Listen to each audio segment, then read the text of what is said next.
Que la paix soit sur vous, les Gaulois et les Gauloises, courageux résistants et opposants à la dictature sataniste, qui bientôt ne sera plus mondiale mais locale, puisque nous aurons réussi à bouter les satanistes hors de France, comme nous avons réussi jadis à bouter les Anglais hors de France, et à rétablir la monarchie. Alors, encore une vidéo, j'arrête pas en ce moment. Là, je vais lire une publication Facebook d'une musulmane qui renie le développement personnel auquel elle a adhéré pendant un moment pour voir à quel moment, selon moi, ça déraille. Alors sachant que moi, le développement personnel, je m'y intéresse depuis fort longtemps, depuis avant ma conversion à l'islam. Et d'ailleurs, l'islam m'a été présenté via le développement personnel, en ce sens que mon futur mari de l'époque m'avait offert un livre qui était à la fois un livre écrit par un savant musulman et un livre de développement personnel. C'est rare, mais il y avait au moins celui-là. C'était Renouvelle ta vie de Ghazali, qui est d'ailleurs un livre fort intéressant et tout à fait valable. Ghazali, c'est pas le Ghazali du Moyen-Âge, c'est le Ghazali du XXe siècle. Et donc, moi, j'ai continué à m'intéresser, enfin, je me suis intéressée avant ma conversion à l'islam au développement personnel, et je m'y suis intéressée encore plus après. Encore plus parce que grâce à Dieu, grâce au Coran, j'avais récupéré mes facultés mentales et intellectuelles que j'avais en partie perdues à cause du New Age. Et donc j'ai pu me réintéresser au développement personnel avec un esprit beaucoup plus affûté, ce qui m'a permis d'absorber ce qu'il y avait absorbé, de rejeter ce qu'il y avait rejeté, de faire le tri, de comprendre ce qui était bon, ce qui était mauvais, ce qui est un travail effectivement délicat que tout le monde n'est pas capable de faire. Et parmi les gens qui ne sont pas capables de faire le tri et la synthèse, ou de trouver l'équilibre, enfin en tout cas de comprendre ce qui est de bon, ce qu'il y a de bon et de mauvais dans le développement personnel, il y a deux possibilités, il y a deux routes. Il y a ceux qui lâchent l'islam et qui vont à fond dans la loi d'attraction, etc. Il y a ceux qui lâchent le développement personnel et qui vont à fond dans l'islam traditionnel. Et évidemment que la sagesse, c'est de prendre la vérité partout où elle est. Partout où elle est. Et il y a une grosse part de vérité dans le développement personnel, ce qu'on appelle le développement personnel. Mais il y a aussi effectivement une part de mensonge. Donc là, je vais revenir donc sur ce que elle dit et y réagir, parce que elle m'a vraiment énervé, mine de rien. Donc voilà, je vous lis son post et j'y réagis en même temps. Le développement personnel, dit-elle, est une grande arnaque. Je le dis de façon claire et assumée. Donc c'est ce qu'elle dit. Je peux l'affirmer car ayant baigné dans le monde du développement personnel depuis 2015, après avoir moi-même dépensé des milliers d'euros dans des formations de coaching, de PNL, d'anéagramme, de communication non violente et bien d'autres, après m'être engagé comme coach en développement personnel, puis voulant allier le développement personnel à la spiritualité, par la grâce d'Allah, j'ai compris que je faisais complètement fausse route, même si mes intentions étaient bonnes, ça n'enlève rien que le fond, ça n'enlève en rien que le fond de mon message n'était pas juste. Donc elle affirme qu'elle a baigné dans le développement personnel depuis 2015, ça lui paraît très long, moi ça me paraît très court, de 2015 à 2021, ça fait jamais que 6 ans, mais bon, ça c'est mon point de vue. Après avoir moi-même dépensé des milliers d'euros dans des formations de coaching, de PNL, d'énagramme, de communication non violente, etc. Alors là, petite parenthèse, elle aurait peut-être mieux fait de faire comme moi, c'est-à-dire de ne pas dépenser des milliers d'euros, mais de lire. Parce que la PNL, l'énéagramme, la communication non violente, etc., ça se trouve très très bien dans les livres. On n'a pas besoin de dépenser des milliers d'euros dans les formations. Enfin bon. Donc là, en gros, elle regrette d'avoir dépensé beaucoup d'argent dans ce domaine-là. Moi, perso, si j'étais à sa place, je regretterais surtout d'avoir dépensé mon argent alors que j'aurais pu, pour 5 euros ou 6 euros, avoir exactement les mêmes informations dans un livre. Passons. Après m'être engagée comme coach en développement personnel, alors quand même, elle renie alors qu'elle-même a été coach. Et là, on peut se poser la question. Mais si elle pense que le développement personnel, c'est nul, c'est minable, c'est de la merde, pourquoi elle est devenue coach? Est-ce que ça lui a jamais été utile ou est-ce que c'est maintenant elle retourne sa veste? Vous voyez ce que je veux dire? C'est-à-dire que pour aller jusqu'au stade où on devient carrément coach, il faut, si on est un peu de bonne foi, y avoir trouvé un intérêt dans le coaching en tant que coaché. Logiquement, on ne devient coach que parce qu'on a trouvé un bénéfice à être coaché. Donc si elle a trouvé suffisamment de bénéfices à être coachée pour devenir elle-même coach, comment se fait-il que maintenant elle considère qu'il n'y a plus rien de bon dans le développement personnel? Il y a quand même un côté très incohérent. Est-ce qu'elle a changé totalement de point de vue, mais alors, quel est le bon? Ou alors, est-ce qu'elle voulait arnaquer les gens à l'époque? Bon, je suppose qu'elle voulait pas arnaquer les gens à l'époque. Donc c'est qu'à l'époque où elle est devenue coach, elle pensait réellement que ça pouvait être utile. Et si elle pensait que ça pouvait être utile, logiquement, c'était parce qu'elle-même en avait tiré un bénéfice. Vous voyez? Donc là, ça me paraît quand même un retournement de veste un peu violent et qui repose, je pense, plutôt sur un retournement de cerveau. Alors, je continue. Donc, par la grâce d'Allah, j'ai compris que je faisais complètement fausse route, le fond du message n'était pas juste. Cette remise en question est nécessaire, car après avoir rectifié mes erreurs en interne ces 3 dernières années, je souhaite le faire de façon publique pour réveiller les consciences et inviter mes collègues à en faire de même. Donc, elle voudrait que tous les coachs cessent d'être coachs. Mon objectif n'est pas de pointer du doigt qui que ce soit, mais d'inviter à la réflexion, comme Allah nous le demande. Alors, si pour cela que je commence par demander sincèrement pardon à toutes les personnes qui m'ont rencontré ou qui m'ont lu, lorsque je prônais l'importance de la confiance en soi, l'acceptation de soi sans cadre et la liberté sans limite. Alors là, personnellement, je ris. Parce qu'elle est musulmane, elle est restée musulmane traditionnelle, ça m'étonnerait bien qu'elle ait prôné la liberté sans limite. Enfin, sinon, elle n'était pas musulmane. Donc, elle n'a jamais certainement prôné la liberté sans limite. Qui prône la liberté sans limite? C'est pas des musulmans, c'est pas des musulmanes. On le sait bien qu'il y a des limites dans l'islam et qu'il y a des limites à ne pas franchir. Donc là, c'est un peu ridicule de s'accuser rétrospectivement d'avoir prôné la liberté sans limite quand en réalité on ne l'a jamais fait. C'est sûr qu'elle ne l'a jamais fait. Elle a un blog ou un site qui s'appelle Être musulmane. Elle n'avait pas prôné la liberté sans limite.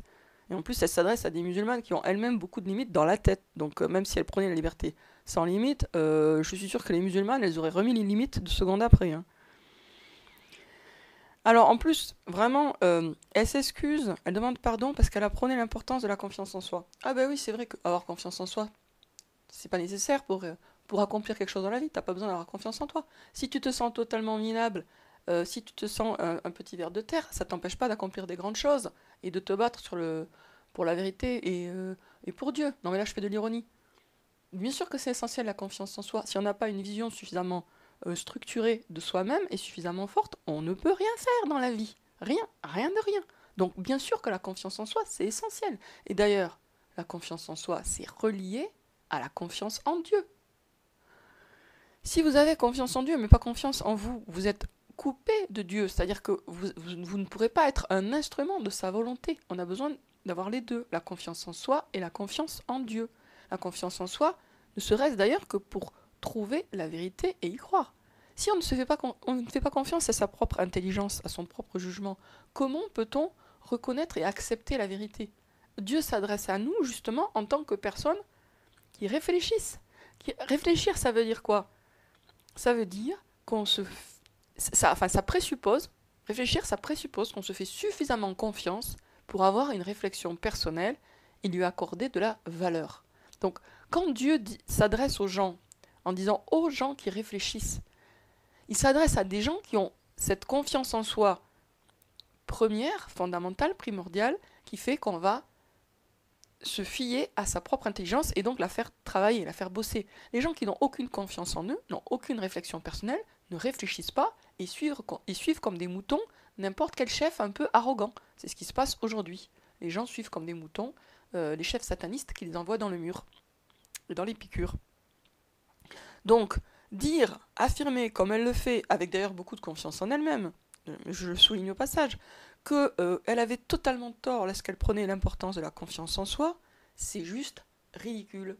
Parce qu'il suffit de réfléchir un petit peu au sujet, ou d'avoir soi-même manqué de confiance en soi dans une période de sa vie, pour bien comprendre que la confiance en soi, c'est absolument fondamental pour faire n'importe quoi, qui soit un tantinet ambitieux.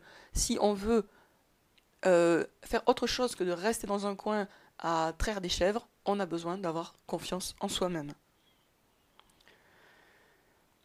Et alors, elle continue ainsi, et de façon insidieuse, j'ai partagé l'espoir que la solution était simplement en chacun de nous. Ah, donc si elle pensait vraiment que la solution était en chacun de nous, toute la solution, effectivement, elle n'était pas croyante en Dieu. Mais là, je suis sûre qu'elle est en train de réécrire le passé. Elle était musulmane, elle est restée musulmane. Donc, dire que la solution est simplement en chacun de nous, genre la solution, en plus la solution dans le sens absolu, ouais, effectivement, ça, c'est pas être croyant. Mais est-ce qu'elle a cru ça? Je suis sûre que non. Elle est toujours restée musulmane. Donc à aucun moment elle a cru que vraiment elle avait toutes les solutions en elle-même et qu'elle n'avait pas besoin de Dieu. C'est faux, les résultats appartiennent exclusivement à Allah. Bon, mais c'est pas un scoop, hein, on le sait. Bon. Et alors là, elle se contredit à fond en disant j'ai toujours mis Allah au centre de mon travail. Et bien donc, si tu as mis toujours Allah au centre de ton travail, t'as pas cru que la solution était simplement en chacun de nous. Donc en fait, elle se flagelle rétrospectivement, mais de façon irréaliste. Parce qu'en fait, elle s'accuse de trucs qu'elle n'a pas fait elle-même. Bon, je continue. J'ai toujours mis Allah au centre de mon travail en pensant pouvoir associer les enseignements coraniques et prophétiques aux outils de développement personnel. Ben, peut-être qu'elle n'en était pas capable, effectivement, de les associer, mais ça ne veut pas dire que quelqu'un d'autre ou d'autres personnes en sont aussi incapables qu'elle. Hein. Je luttais intérieurement tout en demandant à Allah de me guider vers ce qui est juste et de m'écarter de ce qui est mal pour ma foi et pour ma fin. Elle lutte intérieurement, je ne sais pas trop contre quoi. Je pense que tout simplement, elle n'a pas été capable de faire le tri, quoi. Voilà. Ces 3 dernières années, je me suis alors dirigée vers les sciences religieuses et je me suis entourée de personnes instruites. Bon, elle a fait un plongeon, la tête la première, le nez le premier, dans l'islam traditionnel. Les sciences religieuses et les personnes instruites. Euh, machin a dit que machin, le téléphone arabe, des hadiths, etc. Machin a dit que bidule a dit que machin, que bidule, que le prophète aurait dit que, il a épousé une fillette de 7 ans. Ouais. Je voulais comprendre ce que nous enseignait le Coran et la tradition prophétique concernant le fonctionnement humain, afin de pouvoir totalement me détacher des outils que m'avait apporté le développement personnel. Ah, l'ingratitude. Elle reconnaît elle-même que le développement personnel lui a apporté des outils, mais elle veut s'en détacher. Pourquoi ? Pour pouvoir dire je ne dois rien aux auteurs que j'ai lus, je ne dois rien aux formations que j'ai eues. Ça l'humilie de voir quelque chose aux auteurs et aux gens du développement personnel. Ne reste pas une question d'amour-propre derrière tout ça ? J'avais la croyance que le développement personnel était un plus pour comprendre les sciences comportementales. Alors, j'avais la croyance que le développement personnel était un plus pour comprendre les sciences comportementales. Donc, elle se contredit encore une fois, puisqu'elle vient de dire qu'elle s'était rapprochée du Coran pour se détacher des outils de développement personnel. Donc, il faut savoir, est-ce que c'était pour s'en détacher ou est-ce qu'elle est revenue vers le Coran pour se détacher du développement personnel ou est-ce qu'elle avait réellement la croyance que le développement personnel était un plus ? Bon, bref. Alors on continue, dans le côté illogique. Ma surprise a été terrible quand j'ai compris que c'était bien plus grave que je ne le pensais. Là, ça fait vraiment le truc, le gros suspense à la noix. Ma surprise a été terrible quand j'ai compris que c'était bien plus grave que je ne le pensais. Le développement personnel, soi-disant, elle pense que la confiance en soi n'a aucune importance, mais c'est peut-être parce qu'elle en a une bonne dose. Hein. Le développement personnel est un concentré de plein de concepts où se mêlent 2% de vérité avec 98% de mensonges. Elle dit ça après avoir étudié pendant 6 ans. Moi, je trouve que 6 ans, c'est très court, hein, mais bon. 2% de vérité avec 98% de mensonges. Et c'est bien là toute la stratégie diabolique de ce concept, nous induire en erreur. D'autant plus que les concepts d'âme, d'ego, de moi, ça sur moi, de mon soi, de croyance, de personnalité, de destin, de glande pinéale, d'énergie, de loi d'attraction, de force divine, de pouvoir, de spiritualité, de mon chemin de vie, de mission de vie et bien d'autres, sont à l'opposé de ce que le Coran nous explique. Alors là, vraiment, elle dit n'importe quoi. Je sais pas si c'est parce que son plongeon dans l'islam traditionnel lui a monté à la tête, mais le concept d'âme. L'âme, c'est un mot de la langue française qui existe depuis des siècles et des siècles. Donc, considérer que le concept d'âme appartient au développement personnel, c'est vraiment oublier qu'il y a une langue française qui existe avec des mots et que ce n'est pas les auteurs de développement personnel qui ont inventé le mot âme. Ensuite, ego. Alors, ego, c'est pas un mot du développement personnel, hein. C'est plutôt un mot qui appartient de base au New Age. Enfin, il vient de la philosophie, mais c'est un mot clé, effectivement, mais du New Age, qui n'est pas le développement personnel. Et moi, j'ai des comptes à régler avec le mot ego. J'en ai parlé en détail dans mon petit livre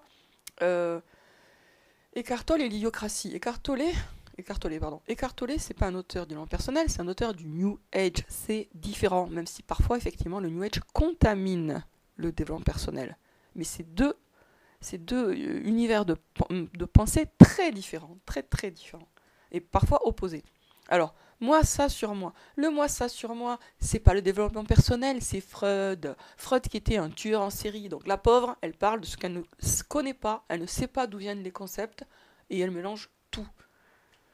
Donc moi ça sur moi, qu'elle cite comme un concept qui sera jeté à la poubelle parce qu'il appartient au développement personnel, ce n'est pas quelque chose qui appartient au développement personnel de base, même si certains auteurs peuvent utiliser la notion, mais qui l'utilise, qui l'a inventé, d'où ça vient? Ça vient de Freud, et c'est dans la psychanalyse qu'on trouve moi ça et sur moi. Et la psychanalyse et le développement personnel, c'est à l'opposé, vraiment, c'est comme l'Est et l'Ouest, le Nord et le Sud, ça n'a rien à voir. Freud n'avait rien à voir avec le développement personnel, Freud était un auteur était un type profondément malsain. Il a commis plusieurs meurtres. Il a cherché à populariser sa propre perversité à travers ses théories complètement fumeuses. Il n'a jamais cherché à aider qui que ce soit. Il s'est aidé en piquant l'argent ou en tuant d'ailleurs parfois carrément certains de ses clients et clientes, parce que patient, c'est pas le mot qui convient. Bref, moi, ça, sur moi, n'a rien à voir dans les notions du développement personnel. Alors, mon soi, là, c'est plutôt du domaine du New Age. Croyance, le mot croyance, c'est un mot de la langue française. Alors après, on peut trouver que il est trop utilisé dans justement le New Age et ou le développement personnel, mais c'est un mot qui a un sens relativement précis. Et alors, vouloir supprimer ce mot, c'est totalement aussi débile que de vouloir supprimer le mot tabouret. Ce sont des mots qui ont une utilité, qui ont un sens, qui ont une histoire, etc. Personnalité, oui, alors là aussi, personnalité, c'est un mot de la langue française. Destin, pareil. Alors, glande pinéale, j'aime bien glande pinéale. Glande pinéale, c'est une partie du corps. C'est comme si elle disait qu'il faut se débarrasser du mot orteil. Je veux dire, l'orteil, c'est une partie du corps, la glande pinéale, c'est une partie du corps.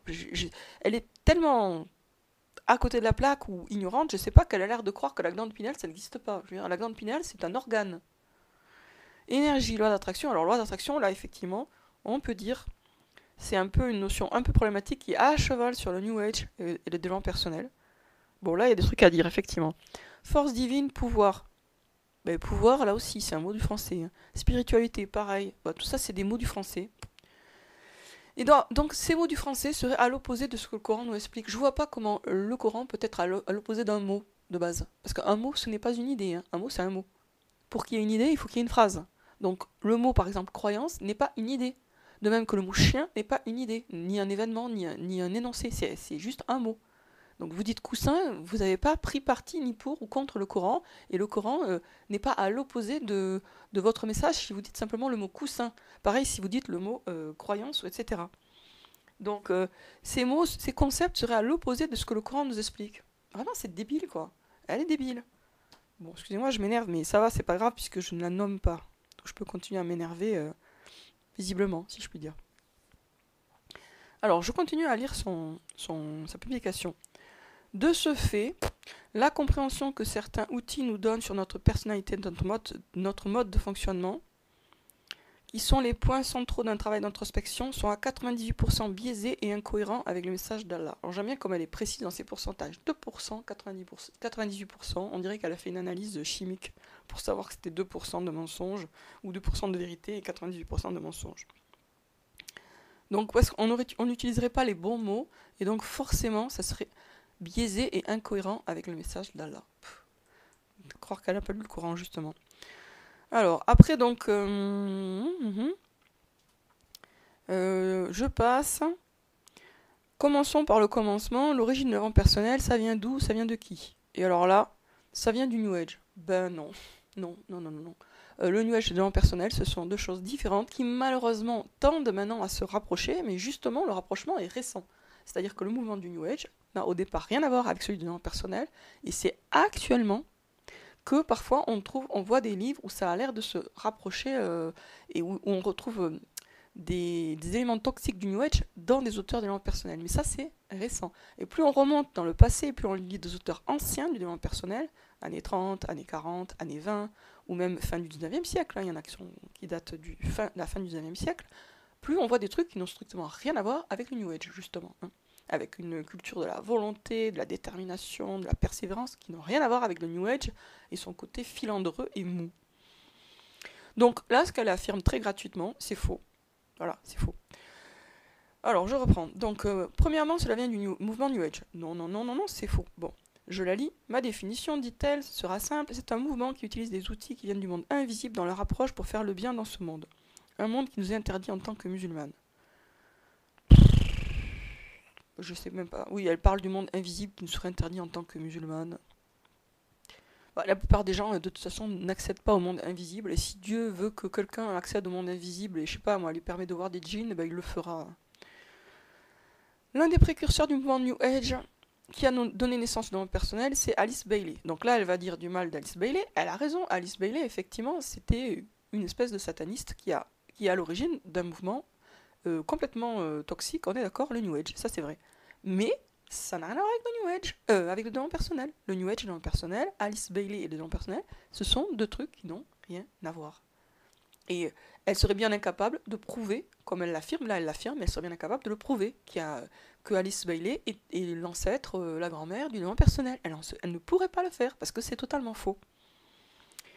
Et là, donc, elle dit qu'Alice Bailey est une sorcière. Ok, j'ai pas de problème avec ça. Je pense effectivement qu'elle a fait des trucs de ce style. C'est très possible. Et là, elle dit, en tant que musulmane, la sorcellerie est le plus grave des péchés. Mais oui, sauf que Alice Bailey, n'ayant rien à voir avec le développement personnel, eh ben, c'est hors sujet.